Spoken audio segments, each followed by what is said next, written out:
어려움이 와도 약속을 끝까지 붙드는 삶의 제목으로 말씀을 전하도록 하겠습니다. 사랑하는 여러분, 하나님을 믿는 사람에게도 인생의 어려움은 찾아옵니다. 어떻게 대처해야 될까? 오늘 이삭을 통해서 함께 생각해 보도록 하겠는데요. 인생을 살면서 우리가 겪게 되는 어려움 중에 대부분 원인이 외부에 있습니다. 그래서 되게 억울하기도 하고 화가 나기도 하는데요. 예를 들면 직장 안에서 나를 시기하고 질투하는 사람들이 뒤에서 나를 음해합니다. 그것 때문에 내가 실제로 오해도 받고 평판이 깎이는 그런 억울한 일이 당하기도 하고요. 조금 결은 다르지만 가정에서 부모님이 날마다 싸우는 상황이에요. 서로 사이가 너무 안 좋습니다. 원인은 부모님의 불화 때문에 있는데 자녀로서 내가 겪게 되는 어려움들이 그 가정 속에 있다는 겁니다. 이럴 때 나는 신앙인으로서 하나님 앞에 어떻게 이 삶들을 살아가야 될지 고민하게 됩니다. 그 고민 중에 이삭이라는 사람이 눈에 들어오고, 그래서 이삭을 통해서 우리가 겪는 이 어려움들, 특별히 내가 원인은 없지만 겪게 되는 그 어려움들에 대해서 어떻게 대처하고 헤쳐나가야 될지 오늘 본문을 통해서 함께 보도록 하겠습니다. 오늘 본문 1절인데요. 함께 읽도록 하겠습니다. 시작. 아브라함 때에 첫 흉년이 들었더니 그 땅에 또 흉년이 들매 이삭이 그랄로 가서 블레셋 왕 아비멜렉에게 이르렀더니. 성경은 이야기하고 있습니다. 아버지 아브라함처럼 아들 이삭도 흉년을 만났다고 알려주고 있죠. 그런데 참 신기한 건 아버지 아브라함처럼 이삭도 지체 없이 애굽으로 내려가고 있다는 겁니다. 이유가 있습니다. 어떤 이유냐면요. 애굽에는 나일강이 있으니까요. 나일강의 발원지는요. 남부 아프리카의 빅토리아 폭포인데, 즉 남부 아프리카의 지역이 빗물로 나일강으로 흐르는 거니까 중동 지역이 아무리 메말라도 나일강은 마르지 않기 때문입니다. 그런데 여러분, 사막지대인 중동에서 가장 중요한 게 무엇일까요? 바로 첫 번째는 먹는 문제, 두 번째는 마시는 문제, 세 번째는 입는 문제입니다. 우리나라의 경우는 의식주라고 하죠. 그러나 중동 지방은 식음의입니다. 즉 사람의 환경에 따라서 중요도가 다른 거라는 거죠. 우리로 말하자면 관계의 문제, 가정의 문제, 취업의 문제가 생긴다는 겁니다. 우리는 잘 알고 있죠. 이럴 때 신앙인은 어떻게 해야 되죠? 바로 하나님 앞에 기도해야 됩니다. 이렇게 기도해야 됩니다. 하나님, 제가 이 상황에서 어떻게 행동하기를 원하세요? 그런데 이삭은 신앙 따로 현실 따로를 선택합니다. 그랬더니 본문 2절입니다. 함께 읽도록 하겠습니다. 시작. 여호와께서 이삭에게 나타나 이르시되 애굽으로 내려가지 말고 내가 내게 지시하는 땅에 거주하라. 그러니까 지금 하나님이 이삭을 막으시는 겁니다. 내가 원하는 대로 하나님이 그대로 두시면 우리는 어떻게 살아가야 될지 상상해도 끔찍하지 않습니까? 때로는 막으시는 게 축복이라는 겁니다. 그런데 그 아래에서 아버지와 똑같은 상황을 만나죠. 아내가 너무 예뻐서 자기를 죽이고 아내를 빼앗을까봐 그 아내 리브가를 누이 동생이라고 거짓말을 합니다. 즉 부전자전의 모습을 보여주고 있다는 겁니다. 그런데 그때마다 등장하는 왕이 있죠. 창세기 20장에도 등장했는데요. 오늘 26장 8절을 함께 읽겠습니다. 시작. 이삭이 거기 오래 거주하였더니 이삭이 그 아내 리브가를 껴안은 것을 블레셋 왕 아비멜렉이 창으로 내다본지라. 아비멜렉, 이상하지 않습니까? 이 사람 불사신인가요? 아브라함 때도 있었고 이삭 때도 있습니다. 아비멜렉 불사신 아닙니다. 아비멜렉은 사람의 이름이 아니라 아비 하면 아버지라는 뜻이고요. 멜렉이라고 하면 왕이라는 뜻입니다. 즉 아버지는 왕이시다. 통치자의 직책을 의미하는 건데요. 지금으로 말하자면 대통령, 총리 이런 식의 직책이라는 겁니다. 자, 이제 하나님께서 이삭이 애굽으로 내려가지 않고 멈춰서 그랄 땅에 머무르자 그 해에 100배의 결실을 맺게 해주십니다. 그리고 그 지역 사람들이 보기에 이삭이 외지인이잖아요. 외지인이 잘 되니까 꼴 보기 싫었겠죠. 그래서 핍박을 시작합니다. 본문 15절에서 16절 함께 읽겠습니다. 시작. 그 아버지 아브라함 때에 그 아버지의 종들이 판 모든 우물을 막고 흙으로 메웠더라. 아비멜렉이 이삭에게 이르되 내가 우리보다 크게 강성한즉 우리를 떠나라. 그런데 이상한 게요. 그때마다 이삭은 아무 대응도 하지 않고 우물을 양보하는 모습을 볼 수가 있습니다. 이삭의 우물을 그랄 사람들이 흙으로 다 메꾸어 버린 거예요. 이삭이 얼마나 걱정이 되었을까요? 그리고 막막하고 답답했을 겁니다. 우리도 마찬가지입니다. 우리도 이삭처럼 감당하고 벅찬 어려운 일들을 만나게 될 때가 있습니다. 제 아내도 이런 일을 겪었는데요. 제가 3년 전에 제가 연약해져서 생명을 끊으려고 했을 때 사실 아내의 입장에서 생각해 보면 아내의 우물이 흙으로 덮이는 느낌이었을 것 같아요. 나중에 그 이야기를 들어보니까 그때 제가 혼수 상태에 있을 때 목사님이 잠깐 쉬라고 아내에게 숙소를 잡아주고 목사님이 다시 병원에 와 계시다가 다시 면회 시간이 돼서 아내를 데리러 숙소에 가봤더니 아내 손에 종이가 하나 들려져 있더랍니다. 그래서 목사님이 이거 뭐냐고 물어보니까 남편이 깨어나면 해줄 리스트랑 목록이라고 했대요. 평상시 해달라고 했던 거 안 해주니까 제가 깨어나면 다 해줘야지 라고 적은 목록이라고 하더라고요. 그 중에서 솔직히 제가 몇 개를 해줬는지 잘 모르겠습니다. 저는 그 내용이 사실 뭔지 알지도 잘 못합니다. 그런데 목사님이 그때 아내에게 이렇게 물어봤답니다. 남편이 원망스럽지 않냐? 너무 힘들지 않냐? 라고 목사님이 물어봤다고요. 그랬더니 아내가 목사님 저는 전혀 원망스럽지 않아요. 오히려 저는 남편이 저한테 소중한 사람이고 그래서 남편이 깨어났으면 좋겠다라는 마음밖에 없어요. 그리고 잘해주지 못한 게 미안하고요. 사랑하는 여러분, 아내는 저를 포기하지 않았습니다. 이삭 역시 자기 우물이 막혔을 때 포기하지 않았습니다. 그는 다른 곳에서 우물을 다시 파기 시작했습니다. 그 내용이 본문 18절에서 21절까지 나오는데요. 함께 읽도록 하겠습니다. 시작. 그 아버지 아브라함 때에 팠던 우물들을 다시 팠으니 이는 아브라함이 죽은 후에 블레셋 사람이 그 우물들을 메웠습니다. 이삭이 그 우물들의 이름을 그의 아버지가 부르던 이름으로 불렀더라.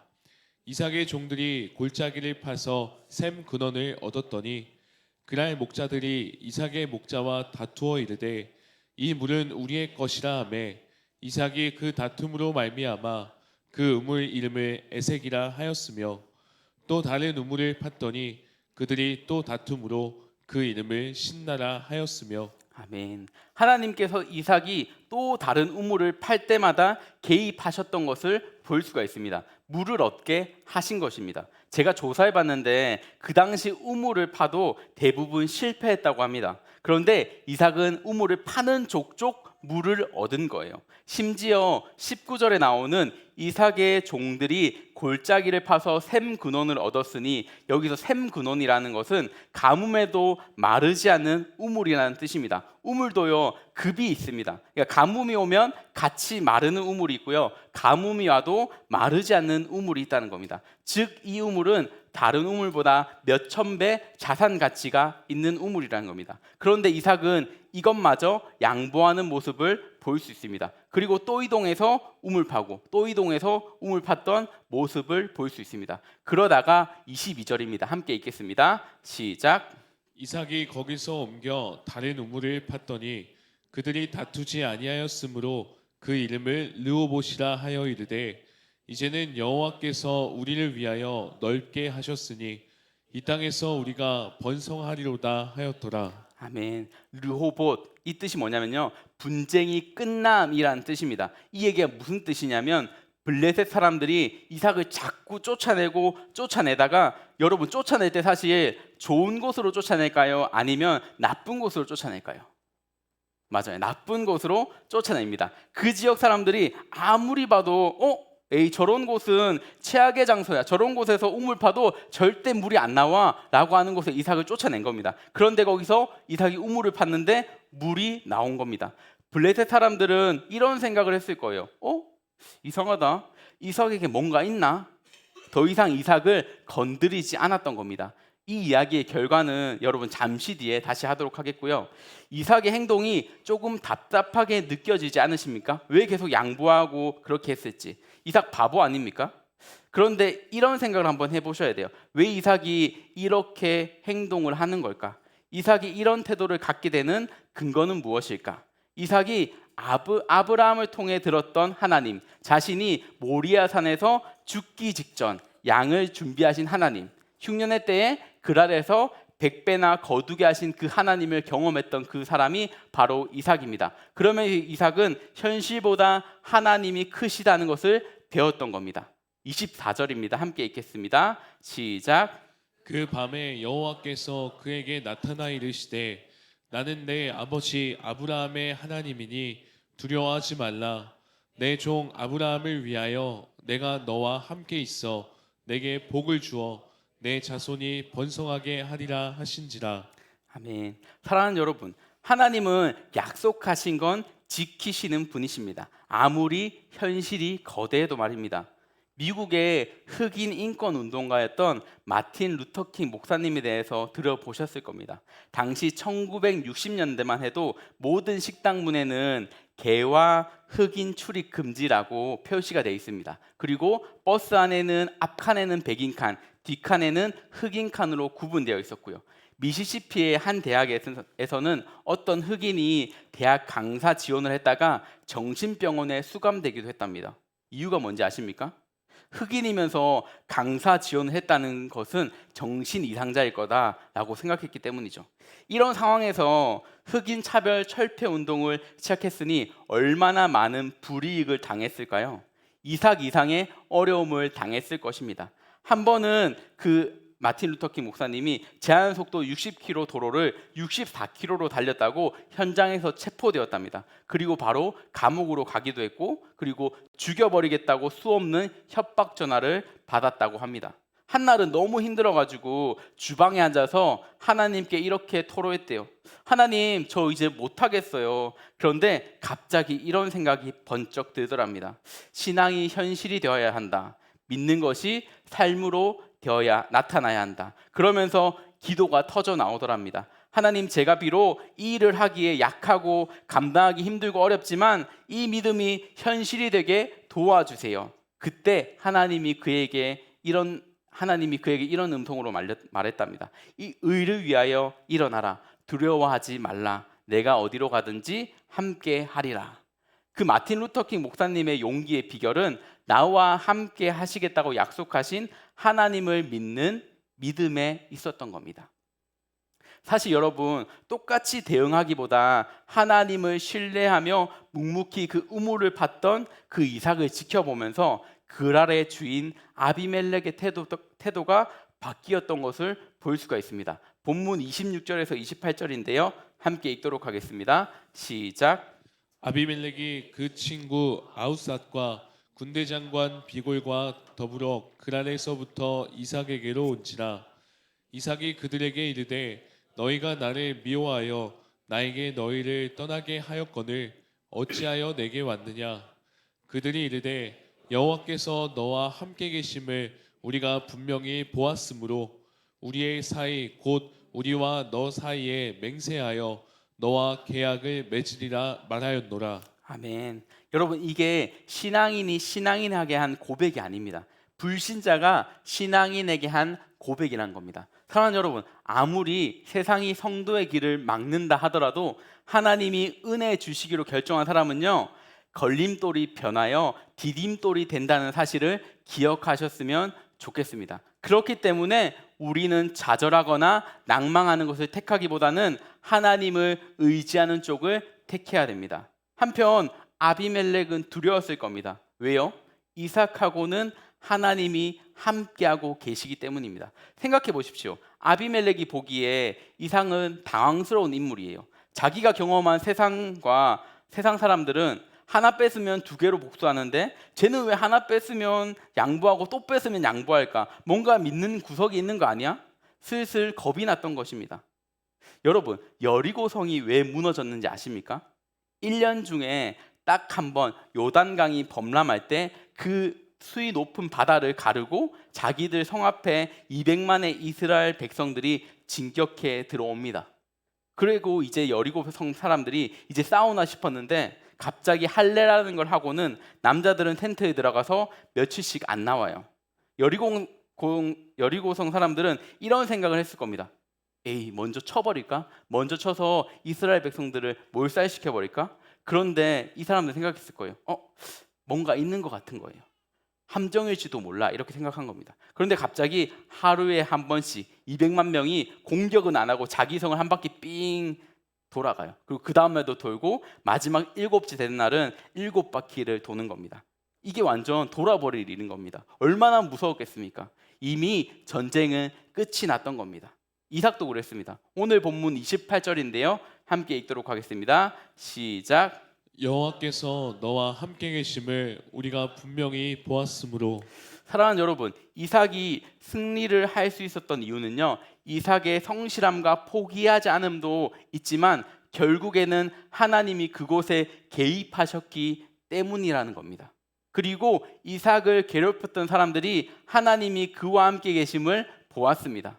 그들이 우리를 그렇게 어렵게 해도 우리가 똑같이 대응하지 않고 신실하신 하나님을 신뢰하고 살아간다면요, 우리에게 주어진 삶을 믿음으로 살아간다면요, 하나님께서 결국은 우리 원수들도 우리를 인정할 수밖에 없는 삶으로 우리를 축복해 주신다는 그 사실입니다. 우리가 이 하나님을 신뢰함으로 여전히 우리에게 주어진 인생을 살아가시기를 예수님의 이름으로 축복합니다.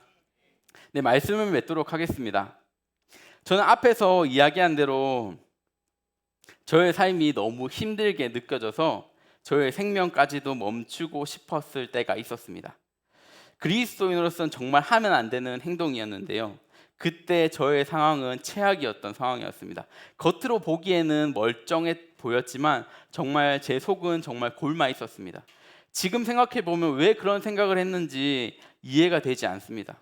그리고 회복을 과정을 통해서 정말 많은 분들이 도움을 주셨고 이 자리에 설 수 있었습니다. 함께 동역하는 목사님들, 그리고 전도사님, 그리고 아내, 그리고 더세움교회 성도님들께 감사하다고 말씀을 드리고 싶습니다. 사랑하는 여러분, 저는 아직 많이 부족합니다. 계속해서 회복하고 있습니다. 그래서 저는 오늘 이 기회를 통해서 제 안에 있는 그 두려움과 어려움을 떨쳐내고 오늘 본문의 이삭과 같이 나아가려고 합니다. 이삭은 믿음으로 그의 일상을 걸어 살아갔습니다. 그리고 이삭은 믿음으로 하나님의 약속을 붙들며 살았습니다. 사랑하는 여러분, 하나님께서는 우리도 이삭처럼 이 땅 가운데 살아가기를 원하신다는 겁니다. 이삭처럼 삶의 어려움 가운데 믿음으로 살고 하나님의 약속을 붙들고 나아가십시오. 하나님이 나와 함께 하신다는 그 사실을 붙들며 이 땅을 살아가는 더세움교회 성도님 되시기를 예수님의 이름으로 축복합니다. 우리 함께 찬양하겠습니다.